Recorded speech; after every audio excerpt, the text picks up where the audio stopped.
joni sa yiɗi ɗum wata goɗɗo o yettoma na mbuɗi ma woni naɓude na mbuɗi woni naɓude kono hersinay woni haray pullo fu voilà min noon ko ɓen hersinoɓe fulɓe ɓen ko ɓen ɗum woni haalande joni noon waajoreɓe no ɓe faamira joni honno min wajorta no ok ko honno waajorton ɓe enen fulɓe ɓen hino ko wonɗe wadde kon ɓe tindi en haysi wona enen tu woni yaade ton kono ko enen ɓe ɓuri tindirde ɗon assalamu aleykum la famille hara on fof hiwrama hara ɗon andi noon on fof moɗon ko ɗum adden ɗo hara événement on kadi no arde o korite on e lendemain korite on hara men torike on onon fulɓe Fouta wonɓe Sénégal ɗo ɓen kala wonɗo ɗo enen kadi comporte ɗen iɗen comporte no ɓeyden comportement ko honno no ɓeyditen comportement ko enen ɓe yahoɓe monument de la hino ɗo Hadja Fatima o yi hitande ɓe hitande no jama woni yaare no monument de la Renaissance enen sikke ko enen tum woni ɗo ko ɗum wawɗa inde ɓen ɗo min yeru komi yehi ka monument kon mi fotta e Porto mi fotta e Crayon mi fotta e Malien mi fotta e Ivoirien mi fotta e piiji ɗi fof ko yawre ɓe woni en hollude ko ɓurata yaade ɗon ko Malien ɓe ɓen hara ɓe waɗi soobiji maɓɓe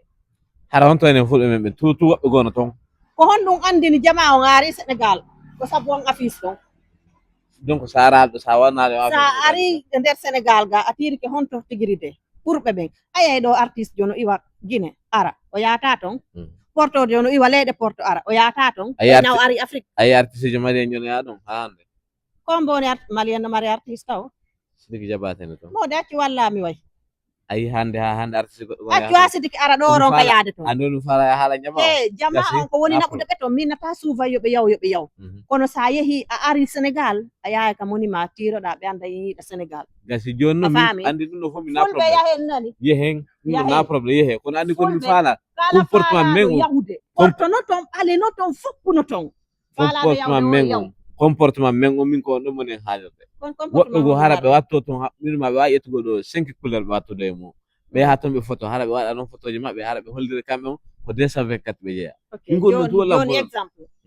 minen rewɓe ono worɓe jombo men itto men ka burure addon men ka saare ga a faami onon ɗon andi no saare nde woniri noon o tawi hara on hersirama so tawi ɗo hiɗi men on sansanayi men comportement o joni min simi ɓornike tawi welalima so ayni mi jokkatama mi sansoyta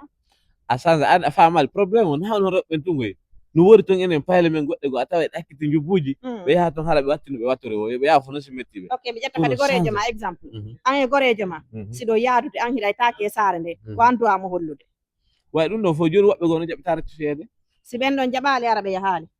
joni sa yiɗi ɗum wata goɗɗo o yettoma na mbuɗi ma woni naɓude na mbuɗi woni naɓude kono hersinay woni haray pullo fu voilà min noon ko ɓen hersinoɓe fulɓe ɓen ko ɓen ɗum woni haalande joni noon waajoreɓe no ɓe faamira joni honno min wajorta no ok ko honno waajorton ɓe enen fulɓe ɓen hino ko wonɗe wadde kon ɓe tindi en haysi wona enen tu woni yaade ton kono ko enen ɓe ɓuri tindirde ɗon no yahirten noon yaaren respect yaaren comportement par ce que foppu no andi Guinée en jono mari comportement a faami sa yiiɗo Sénégal ojo exemple no iwa ɗo kadi yaha Guinée a sikkay ko nagge par ce que o anda toon na on comportement o jogiti enen kadi comporte ɗen